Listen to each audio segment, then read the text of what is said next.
தொடர்ந்து நேரத்திற்கான தலைப்புச் செய்திகளை பார்க்கலாம். சென்னையில் பெட்ரோல் விலை லிட்டர் ஒன்றுக்கு 82 காசுகள் உயர்ந்து ₹105.31 விற்பனை. டீசல் 87 காசுகள் அதிகரித்து ₹96.98 விற்பனை.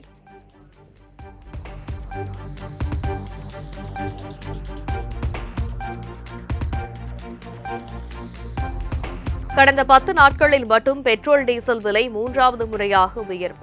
மேற்காசிய போர் சூழல் மற்றும் எரிபொருள் தட்டுப்பாடு அதிகரித்து வருவதால் எண்ணெய் நிறுவனங்கள் நடவடிக்கை.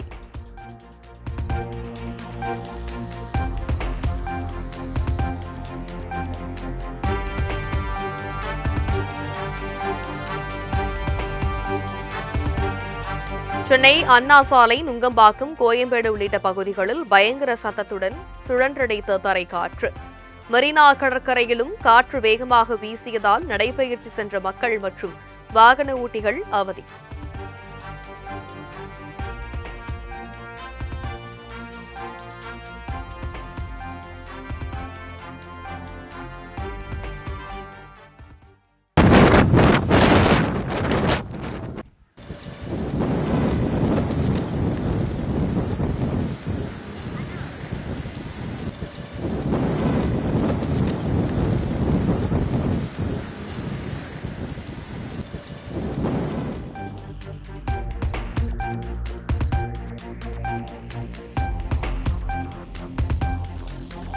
நீலகிரி, ஈரோடு, சேலம், தருமபுரி, கிருஷ்ணகிரி உள்ளிட்ட 10 மாவட்டங்களில் இன்று கனமழைக்கு வாய்ப்பு. சென்னை வானிலை ஆய்வு மையம் கணிப்பு.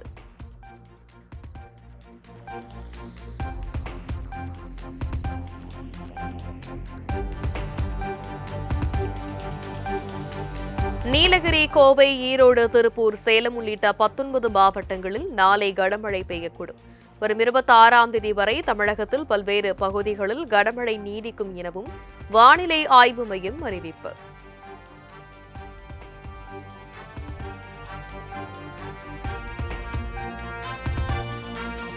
தமிழ்நாட்டில் ஈரோடு, வேலூர், மதுரை, திருச்சி, தூத்துக்குடி உள்ளிட்ட 16 இடங்களில் சதமடித்த வெயில்.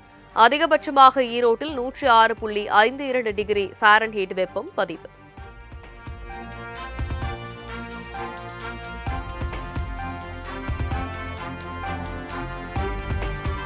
கோவை மாவட்டம் சூலூர் அருகே 10 வயது சிறுமி கொடூர கொலை. சிறுமியின் உடலை குளக்கரை ஓரத்தில் வீசி சென்ற கொடூரம்.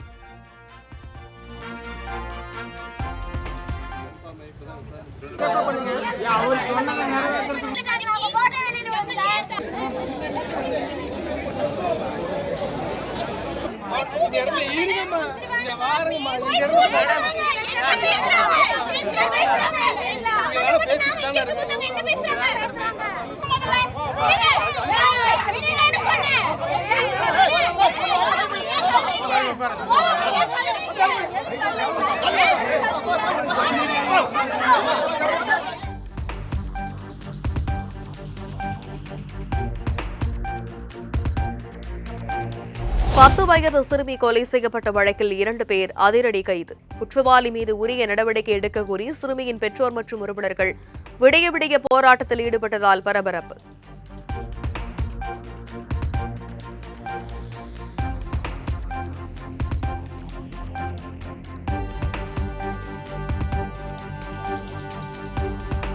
சிறுமியை கொடூரமான முறையில் கொலை செய்த குற்றவாளிகளை என்கவுண்டரில் சுட்டுக் கொள்ள வேண்டும். சிறுமியின் பெற்றோர் மற்றும் உறவினர்கள் ஆவேசம். பாப்பாவுக்கானாங்க தர்சினி பாப்பாவுக்கானாங்க போலீஸுக்கு இன்ஃபார்ம் பண்ணோம். போலீஸ் காவல்துறையும் வந்து பொழுதுனி தேடினாங்க. 2 நாளாக தேடினாங்க. பேர் போட்டு எஃப்ஐஆரில் கையெழுத்து வாங்கி உண்மையை சொல்கிறாங்க. இப்படி குழந்தை காலமாயிருச்சு, அதுக்கான நடவடிக்கை எடுக்கிறோம் அப்படின்னு சொல்கிறாங்க. குற்றவாளி காட்டுங்கன்னா காட்ட மாட்டோம், அது நாங்கள் கொண்டு போகிற இடத்துக்கு கொண்டு போயிடுவோம் அப்படிங்கிறாங்க. குற்றவாளி எங்ககிட்ட காட்டிட்டு தான் கொண்டு போகணும். காட்டலைன்னா விட மாட்டேங்க, பாப்பால கையில் வாங்க மாட்டேங்க. இது வரைக்கும் ரீசன் கரெக்டான ரீசனே சொல்ல மாட்டேங்கிறாங்க. நாங்கள் குற்றவாளி வந்து இது பண்ணுறோம். என்கவுண்டரில் போனவங்க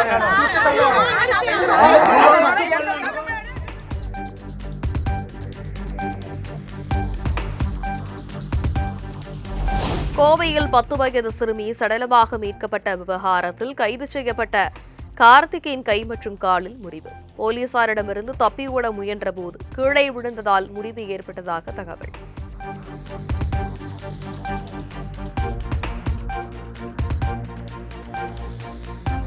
கோவை சிறுமி கொலை வழக்கில் கைது செய்யப்பட்ட மோகன்ராஜுக்கு வரும் 27ஆம் தேதி நீதிமன்ற காவல். சூலூர் குற்றவியல் நீதித்துறை நடுவர் நீதிமன்ற நீதிபதி அருண்குமார் முன்னிலையில் ஆஜர்படுத்தப்பட்டு சிறையில் அடைப்பு.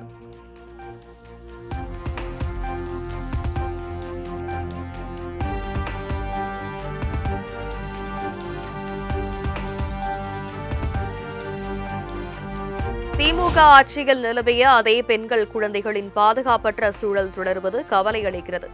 குழந்தையை படுகொலை செய்த மிருகத்தனமான குற்றவாளிகளை உடனே கைது செய்ய வேண்டும் எனவும் மாநில பாஜக முன்னாள் தலைவர் அண்ணாமலை வலியுறுத்தல்.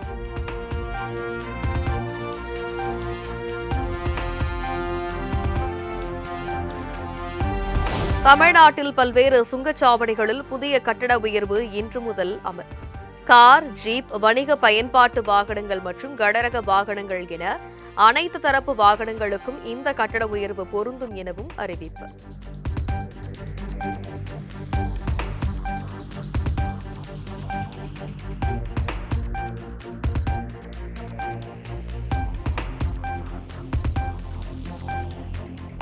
தாவைக்க அமைச்சரவை விரிவாக்கத்தில் விசிக வன்னியரசு, ஐயுஎம்எல் ஷாஜகான் ஆகியோர் அமைச்சர்களாக பதவியேற்பு. மக்கள் மாளிகையில் நடைபெற்ற விழாவில் பதவி பிரமாணம் செய்து வைத்தார் ஆளுநர் அர்லேகர். ஐயுஎம்எல் அமைச்சர் ஷாஜகானுக்கு சிறுபான்மை நலத்துறையும், விசிக அமைச்சர் வன்னியரசுக்கு சமூக நீதித்துறையும் ஒதுக்கீடு. முதலமைச்சர் விஜய் பரிந்துரை பெயரில் ஆளுநர் மாளிகை அறிவிப்பு.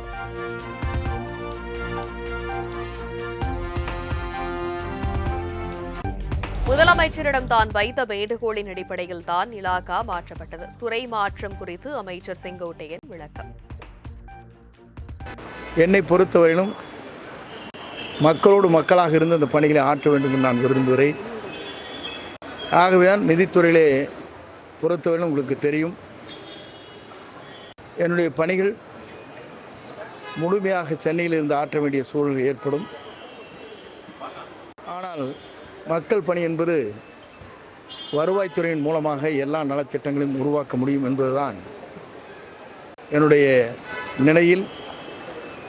பொறுப்பேற்றவுடனேயே முதலமைச்சரிடத்தில் நான் அந்த வேண்டுகோளை வைத்திருக்கிறேன். அந்த வேண்டுகோளின் அடிப்படையை தான் இன்றைக்கு வருவாய்த்துறை அமைச்சராக இன்று வரை.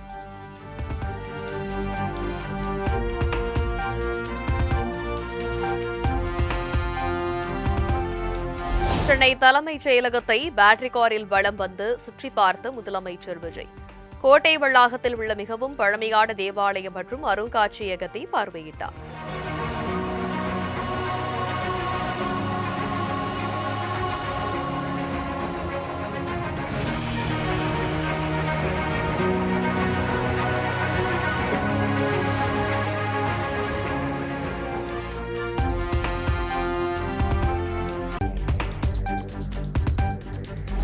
ஐஏஎஸ் அதிகாரிகள் 16 பேரை பணியிடம் மாற்றம் செய்து தமிழக அரசு உத்தரவு. பத்திரப்பதிவுத்துறை செயலராக குமரகுருபரன், தொழிலாளர் நலத்துறை ஆணையராக ஷில்பா பிரபாகர் சதீஷ் உள்ளிட்ட அதிகாரிகளை மாற்றம் செய்து நடவடிக்கை.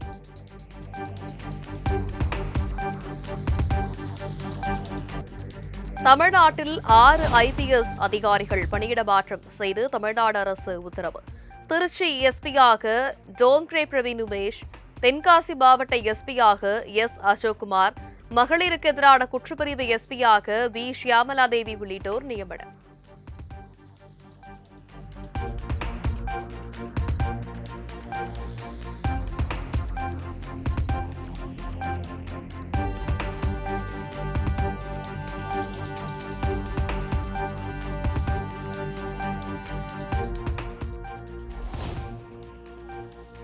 துறைகளில் கடந்த 13ஆம் தேதி முதல் வெளியிடப்பட்ட குறுகிய கால டெண்டர்கள் ரத்து. நிர்வாக காரணங்களுக்காக டெண்டர்கள் ரத்து செய்யப்படுவதாக தமிழக அரசு அறிவிப்பு.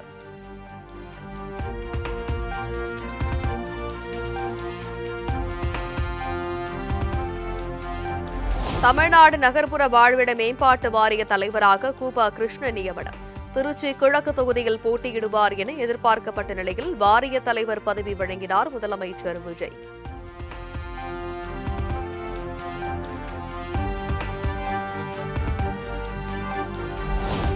அமைச்சரவையில் இணைந்த விசிக, ஐயுஎம்எல் கட்சிகளை ஆபாச வார்த்தைகளால் விமர்சித்து ராசா எக்ஸ் தளத்தில் பதிவு. ராசாவின் கருத்திற்கு விசிக பொதுச் செயலாளர் ரவிக்குமார் உள்ளிட்டோர் கடும் எதிர்ப்பு தெரிவித்ததை அடுத்து பதிவை நீக்கிய ராசா.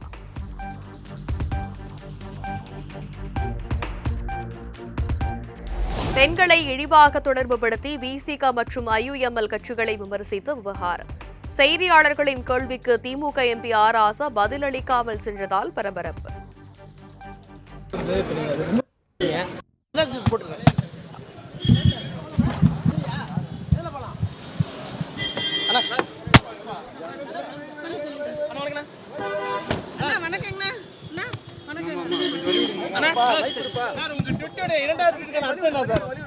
நீங்க தமிழ் தானே தெரிஞ்சுங்க.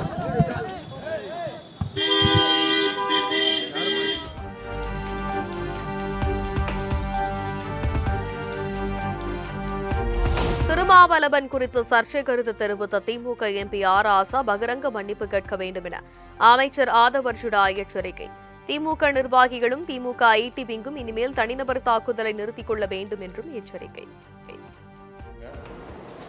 அப்படி திரு ராஜா அண்ணன் அவர்கள் வாயில சொல்ல முடியாத அளவிற்கு தலித் சகோதரர்கள் மட்டுமல்ல, ஒட்டுமொத்த தமிழ்நாட்டு மக்களும் மதிக்கக்கூடிய கொள்கை தலைவராக இருக்கக்கூடிய அண்ணன் திருமாவளவன் அவர்களை பார்த்து ஒரு பதிவை பதிவு பண்ணாரு. 75 வருஷ கட்சின்னு சொல்லக்கூடிய திமுகவுக்கு அந்த ஜனநாயக பண்பு இல்லை. திரு அண்ணன் ராஜா அவர்களுடைய அந்த ட்வீட்டை நாங்கள் கண்டிக்கிறோம்.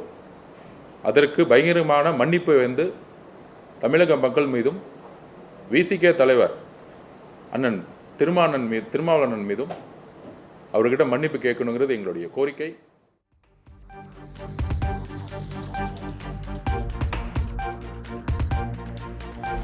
கழக தோழர்கள் இந்த நேரத்தில் யாரையும் புண்படுத்தும்படி கடும் சொற்களை பேச வேண்டாம் என திமுக தலைவர் மு.க.ஸ்டாலின் வேண்டுகோள். விடுதலை சிறுத்தைகள் ஐயுஎம்எல் குறித்து திமுக நாடாளுமன்ற உறுப்பினர் ராசா சர்ச்சை கருத்து தெரிவித்த நிலையில் மு.க.ஸ்டாலின் அறிவுறுத்தல்.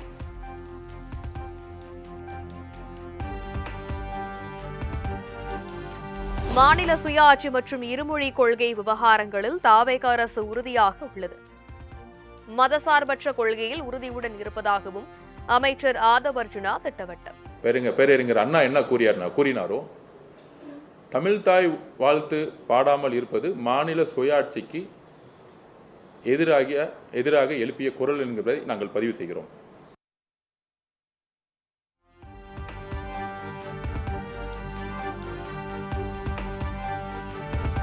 தமிழகத்தை தற்போது ஆட்சி செய்து வரும் தாவேக அரசு காங்கிரஸ் தயவால் பொய்க்கால் குதிரை அரசாக செயல்படுவதாக எடப்பாடி பழனிசாமி விமர்சனம். கர்நாடக காங்கிரஸ் கட்சியை எதிர்த்து திடமான நிலைப்பாட்டுடன் எதிர்த்து பேச முடியுமா என்றும் முதல்வர் விஜய்க்கு சவால்.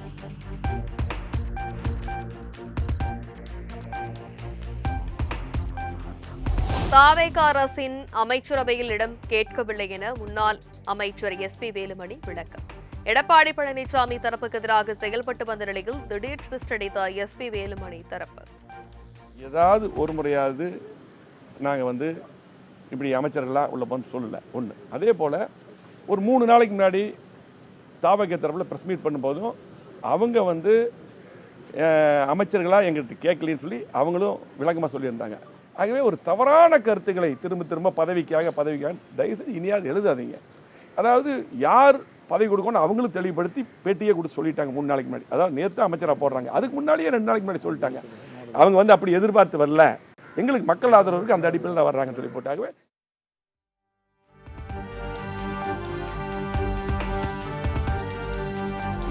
தமிழகத்தில் காலியாக உள்ள மாநிலங்களவை உறுப்பினர் பதவிக்கு ஜூன் 18 இடைத்தேர்தல் நடைபெறும் என தேர்தல் ஆணையம் அறிவிப்பு. ஜூன் 1 வேட்புமனு தாக்கல் தொடங்கும் நிலையில் ஜூன் 8 திரும்ப பெற கடைசி நாள் என தேர்தல் ஆணையம் தகவல்.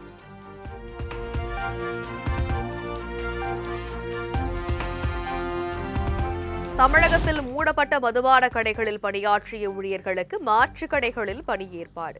மீதமுள்ள பணியாளர்களை டாஸ்மாக் கிடங்குகள் மற்றும் மாவட்ட அலுவலகங்களில் பணி அமர்த்தவும் டாஸ்மாக் நிர்வாகம் நடவடிக்கை.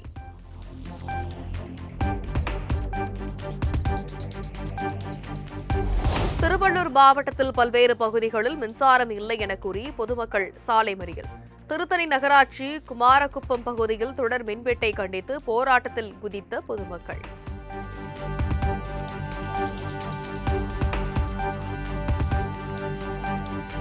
தமிழ்நாட்டின் பல்வேறு பகுதிகளில் மின்வெட்டு ஏற்படுவதாக முன்னாள் அமைச்சர் சிவசங்கர் குற்றச்சாட்டு.